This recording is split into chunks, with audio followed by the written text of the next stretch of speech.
हमें कुछ वक्त बाद एक केव दिखाई जाती है जो कि एक क्रिस्टल केव थी। वो सी क्लास की केव थी, लेकिन वहां पर सब लोग काम छोड़कर किसी एक को देखी जा रहे थे जो कि बहुत ही ज्यादा मेहनत कर रहा था और सारे के सारे अपना काम छोड़ के उसी को देखी जा रहे थे और उसने वो सारे के सारे पत्थर वो जल्दी तोड़ दिए थे।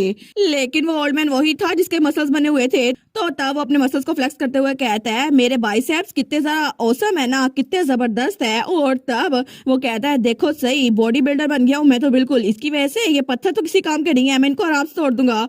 तो सारे के सारे कहते हैं, कितना कूल है ना ये, हमने कभी नहीं सोचा था कि एप्स की वजह से कोई इतनी जल्दी सारे के सारे पत्थर भी तोड़ देगा। लेकिन तभी पीछे आवर ग्लास पड़ा हुआ था, वो उसको देखकर कहता है कि यार इतना जल्दी टाइम हो भी गया मेरे मसल सप्लीमेंट पोशन का। तो तब उसकी जेब में बहुत सारे पोशन पड़े हुए थे, वो उनमें से एक निकालता है और उसको घटाघट पी लेता है। लेकिन तभी वो सोचता है, इसका टेस्ट कितना हॉरिबल है ना, इतना गंदा टेस्ट है, इसकी वजह से मेरी टंग पैरालाइज हो जाती है। लेकिन अगर मुझे मसल्स को गेन करना है तो इसको इंड्योर करना ही पड़ेगा। और तब उसने अपना आला उठा लिया था, लेकिन तभी वो उसको वहां मारने लगता है और फिर से पत्थरों को आराम से तोड़ी जा रहा था। और सारे के सारे सोचते हैं, सच्ची ये तो इतनी जल्दी काम किए जा रहे हैं, ऐसा लगता है कि हमें काम करने की जरूरत ही नहीं पड़ेगी। दूसरा कहता है, बिल्कुल इनकी पावर किसी भी ओरा यूजर की पावर के साथ कंपीट कर सकती है। तो दूसरा कहता है, तुम यहाँ पर नए हो? तो दूसरा कहता है, हाँ हाँ बिल्कुल, मुझे लगा था कि मुझे एक्स्ट्रा कैश मिलेगी ना, इसलिए मैं यहाँ काम करने के लिए आया। लेकिन देखो सही, सच में ये तो कितने आराम से बात कर रहे हैं ना। तो तभी वहाँ पे क्रैश की आवाज आ रही थी। तो वो लोग कहते हैं, जरा सुनो सही, ये आवाज तो बिल्कुल ऐसी लग रही है जैसे कोई मॉन्स्टर हमारी तरफ बढ़ रहा है, लेकिन इस जगह पे तो कोई मॉन्स्टर हो ही नहीं सकता ना। दूसरा कहता है, बिल्कुल सारे के सारे डिमोनिक क्रिएचर्स वो तो हमने पहले खत्म कर दिए हैं। लेकिन तभी वहां पर एक क्रिएचर आया था और उन पे हमला करने लगता है। तो वो आदमी जो बात कर रहा था ना कि यहाँ पे क्रिएचर नहीं होते, वो सबसे पहले उसी पे हमला करता है। तो तभी वो उसको डॉज कर लेता है, दोनों पीछे गिर जाते हैं। तो सब लोग चिल्ला कहते हैं, क्या ये सच में एक मॉन्स्टर है? दूसरा कहता है, न्यू भी जल्दी भागो यहाँ से। तो तभी वहां पर कोई आता है, वो कहता है, फिक्र मत करो क्योंकि यंग मैन वो बिल्कुल सेफ है। और तब वो आदमी जो नीचे गिरा था ना, उसको उस ओल्ड मैन ने पकड़ लिया था। लेकिन तब उससे कहता है, क्या तुम ठीक हो यंग मैन? तो यंग मैन कहता है, हाँ हाँ बिल्कुल मैं ठीक हूँ। लेकिन तभी वो मॉन्स्टर फिर से बाकियों की तरफ भाड़ा था और उसके दांत तो बहुत ही ज्यादा थे। तो तब ओल्ड मैन सोचता है, अच्छा तो ये है एसिड वर्म, एक क्लास का बॉस मॉन्स्टर, और इसका ओरा, इसको तो मैं आराम से हरा दूंगा। लेकिन तब उस यंग मैन को नीचे उतारते हुए कहता है, ठीक है जाके किसी सेफ जगह पे छुप जाओ। और तब उस मॉन्स्टर की तरफ भाड़ा था जो कि बाकी लोगों पे हमला कर रहा था। और वो मॉन्स्टर वो तो तभी किसी को खाने के लिए आगे बढ़ता है। तो वो आदमी चिल्ला कहता है, कोई तो मेरी हेल्प करो। लेकिन तभी पीछे से वो ओल्ड मैन उछलता है और उसका मुक्का मारने के लिए आगे बढ़ता है। और तभी वो उसके मुक्का मारता है तो वो मॉन्स्टर वो तो बहुत ज्यादा जख्मी हो गया था और उसके चिल्लाने की आवाज पूरे के पूरे डेंजर में फैल रही थी। तो सब लोग कहते हैं, ये देखो ये तो फेनरिन है, ये हमारी हेल्प के लिए आ गया। तो तभी वो ओल्ड मैन उस मॉन्स्टर को उठाता है। तो सब लोग कहते हैं, देखो वो अभी अपने मसल से इस मॉन्स्टर को मार देगा। और तभी फेनरिन उस मॉन्स्टर को अपने दोनों हाथों से टुकड़े टुकड़े कर देते हैं। तो सब लोग जैसे उसको देखते हैं ना, वो तो बिल्कुल हैरान रह गए थे। बाकी लोग भी कहते हैं, बिल्कुल उसने कर दिखाया, फेनरिन ने अपने हाथों से मॉन्स्टर को मार गिराया, उसने कोई हथियार यूज नहीं किया। तो सब लोग उसके एक चीयर अप कर रहे थे। वो कहते हैं, फेनरिन कितना कूल है ना, इसके मसल्स कितने कूल है। तो तभी फेनरिन किस तरफ देखते हैं, वो सोचता है क्या, और वहां पे उसके सारे के सारे पोर्शंस वो सारे टूट चुके थे। वो बेचारा नीचे गिर जाता है। वो कहता है, मुझे हर 30 मिनट बाद इसको लेना पड़ेगा ताकि मेरे मसल लूज ना हो, लेकिन अब ये सारे के सारे टूट गए हैं, मैं क्या करूं। तो वहां जिसकी उसने जान बचाई थी ना, वो थोड़ी देर पहले मार्केट गया था। तो तब वो आदमी हमारी हीरोइन और उसके फादर का पोर्शन ही लेकर आया था। वो कहता है, थैंक यू सो मच मेरी जान बचाने के लिए, प्लीज इसकी जगह मेरे वाले मसल सप्लीमेंट को यूज करें, ये मेरी तरफ से थैंक यू का टोकन है। तो फेनरिन कहता है, अच्छा फिर मैं इसको एक्सेप्ट करूंगा, थैंक यू यंग मैन। लेकिन तब उस पे नाम पढ़ता है। वो कहता है, क्या रोडलिन, मैंने कभी इस अल्केमिस्ट का नाम पहले सुना तो नहीं। लेकिन तभी वो उसको पीने लगता है। वो सोचता है, क्या पता ये मेरे मसल सप्लीमेंट पोर्शन से डिफरेंट हो। लेकिन जैसे वो उसको पीते हैं ना, वो तो बिल्कुल शॉक हो गया था। वो कहता है, ये कैसा फ्लेवर है, आखिर किसी पोशन का फ्लेवर इतना स्वीट कैसे हो सकता है, बिल्कुल जैसे मीट हो। और ये तो कितना फेबुलस लग रहा है ना, बिल्कुल कोई फीस जो कि मेरे टेस्ट बड के साथ मैच कर रही है। और मुझे लगता है कि मैं बहुत ज्यादा डिलीशियस चीज खा रहा हूँ। और उसको तो हर एक डिलीशियस चीज याद आ रही थी। वो सोचता है, सच में ये पोशन ये तो ऑसम है, अल्केमिस्ट रोडलिन तुम तो अमेजिंग हो, एब्सोल्युटली ब्रिलियंट। तो बाकी लोग भी कहते हैं, फेनरिन वो तो बहुत औसम है, लेकिन इस पोशन के बारे में क्या, अल्केमिस्ट रोडलिन इसका मतलब है उसने ये बनाया है, तो इसका मतलब है हमें भी ये लेना चाहिए। और तब उस ओल्ड मैन फेनरिन के जरिए हमारी हीरोइन और उसके फादर के पोशन की प्रमोशन हो गई थी। तो तभी हमें बियांका का घर दिखा जाता है। तो कोई कहता है मिस्टर रोडलिन हमें इमरजेंसी सप्लाई चाहिए क्योंकि सारे के सारे सप्लाई 1 महीने के लिए वो खत्म हो चुके हैं। तो हमारे हीरोइन का डैड कहता है आप श्योर तो है ना सच में? तो वो दुकानदार कहता है जी जी बिल्कुल, सब लोग आपके पोषण की मांग कर रहे हैं, हमें इसे फिर से रीस्टॉक करना होगा। तो हमारी हीरोइन अपने डैड के पीछे छुपी हुई थी। वो सोचती है अच्छा मुझे लगता है कि हमने इस बार बहुत बड़ा हिट किया है। तो तभी नोटिफिकेशन आई थी voice that save the world. उन्होंने कहा है कि अगर आप ऐसे ही पोषण बेचती रही ना तो बहुत जल्दी आप जेंडर चेंज वाउचर खरीद सकती हैं। तो नोटिफिकेशन आई थी तो फिर आप कौन सा जेंडर चेंज करेंगी? क्या आपको कोई एक्शन फैंटेसी चाहिए या रोमांस फैंटेसी? तो हमारी सोचती है क्या बात कर रहे हो, मुझे चाइल्ड केयर जेंडर बहुत ज्यादा पसंद है, क्या तुम लोग को याद नहीं है? लेकिन नोटिफिकेशन आई थी क्रिटिक डेट बैलेंस। उन्होंने कहा है कि जब तक आपके पास 10 बिलियन कैश होगा ना आप तो तब तक अडल्ट बन चुकी होंगी, तो आप चाइल्ड केयर जेंडर कैसे एंजॉय कर पाएंगी? तो वो बेचारी तो पत्थर की बन गई थी, लेकिन उसका फादर बड़ा खुश था। वो कहता है सच में सेलिब्रेट करने का टाइम नहीं है, अभी हमें और पोषण बनाने होंगे। एलेट मैं तो बहुत ज्यादा खुश हूँ, मैं प्रॉमिस करता हूँ तुम्हें जो चीज चाहिए मैं तुम्हें ला के दूंगा, बस एक बार कोशिश खत्म हो जाए। तो वो सोचती है बहुत ज्यादा देर हो गई है डैड, लेकिन तब वो सोचती है फिर भी कोई बात नहीं, मेरे डैड खुश है ना तो मेरे लिए यही बात बहुत ज्यादा अच्छी है। तो तब उसका डैड तो कहता है एली तुम्हारा टैलेंट सबने पहचान लिया है। वो कहती है ठीक है अब हम बहुत ज्यादा मेहनत करेंगे, अब हर एक पोर्शन हम बना के रहेंगे। वो कहता है ठीक है हम मेहनत करेंगे। और तब उन्होंने काम शुरू भी कर दिया था और डायरेक्ट हमें 3 से 4 दिनों बाद का सीन दिखा रहता है जब उन्होंने बहुत सारे पोर्शंस बना लिए थे। तो तब एलेट उसका भाई और उसका फादर तीनों थके हुए थे। वो कहते हैं इससे लगता है कि क्लाइंट का ऑर्डर वो फुलफिल हो जाएगा,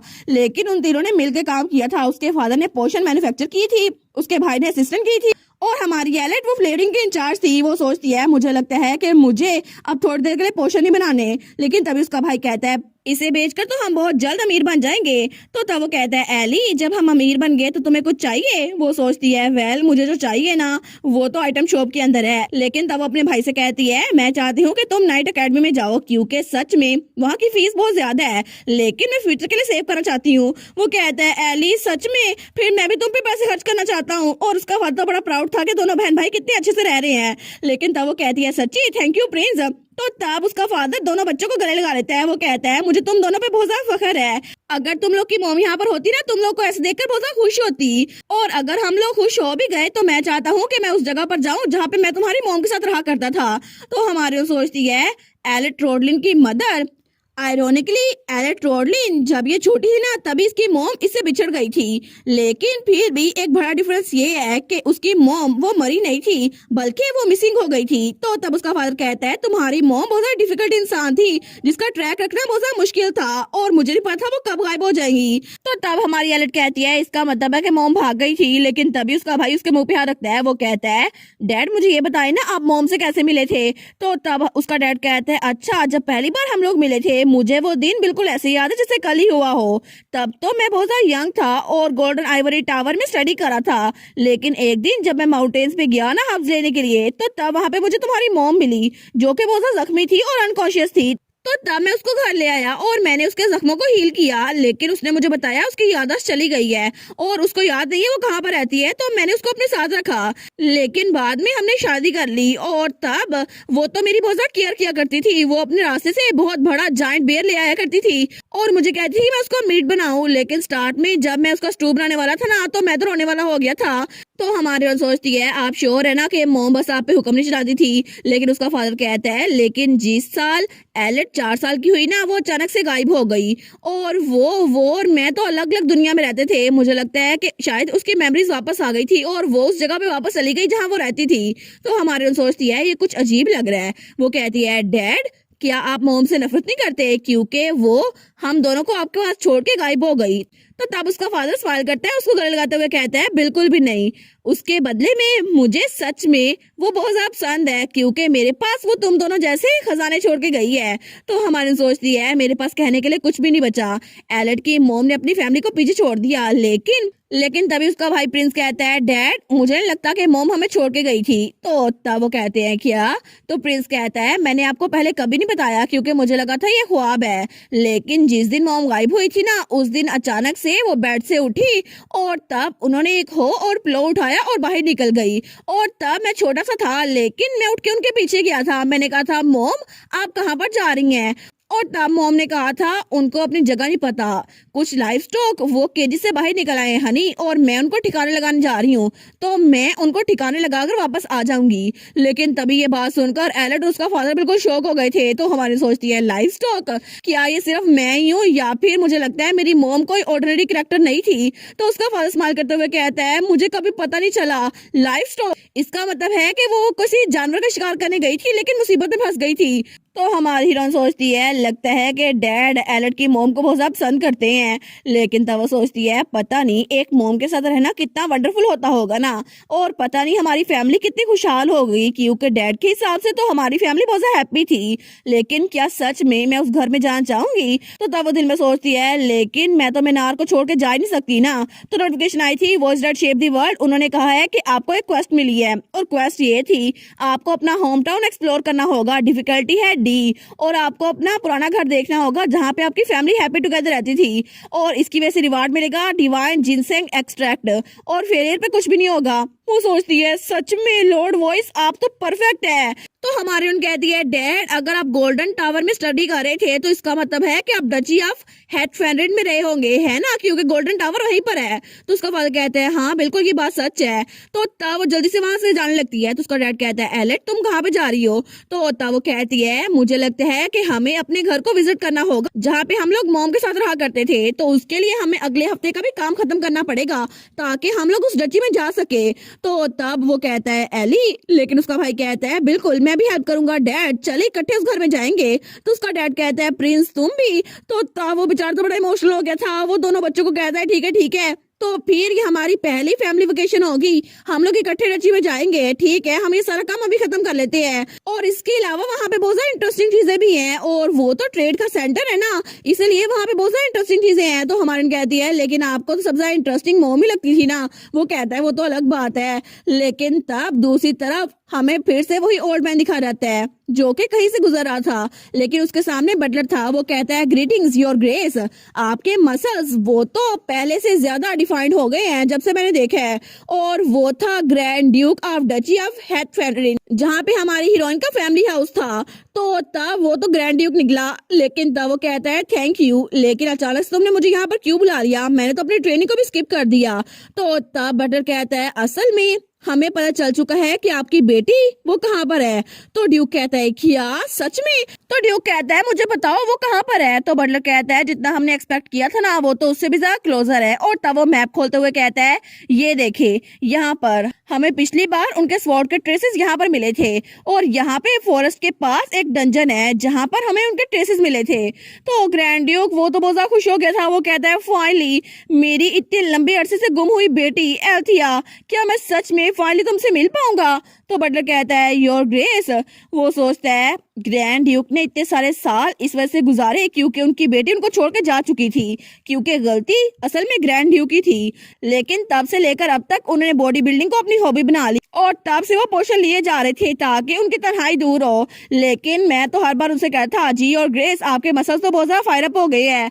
लेकिन तब ग्रैंड ड्यूक वो तो बहुत ज्यादा पुरजोश हो गया था। वो सोचता है एल्थिया मेरी प्यारी बेटी बस तुम मेरा थोड़ा इंतजार करो, मैं कसम खाता हूँ कि मैं तुम्हें ढूंढ के रहूंगा। और तब दूसरी तरफ हमारी हीरोइन, उसका भाई और उसका फादर अपने होम टाउन पहुंच चुके थे। तो हमारी उन तो बड़ी खुश थी। वो कहती है हम लोग यहाँ पर आ गए। तो उसका भाई कहता है एक मिनट रुको तो सही। और इसी के साथ ये वाला पार्ट यहीं पर ख़त्म। तो आप लोग बताइएगा आप लोग को ये पार्ट कैसा लगा, और वीडियो को लाइक और चैनल को सब्सक्राइब लाजमी कीजिएगा। बाकी वीडियोस का लिंक भी स्क्रीन पर नज़र आ रहा होगा, तो काइंडली उनको भी चेकआउट कर ले। और thank you so much for watching my videos. Stay safe, bye bye.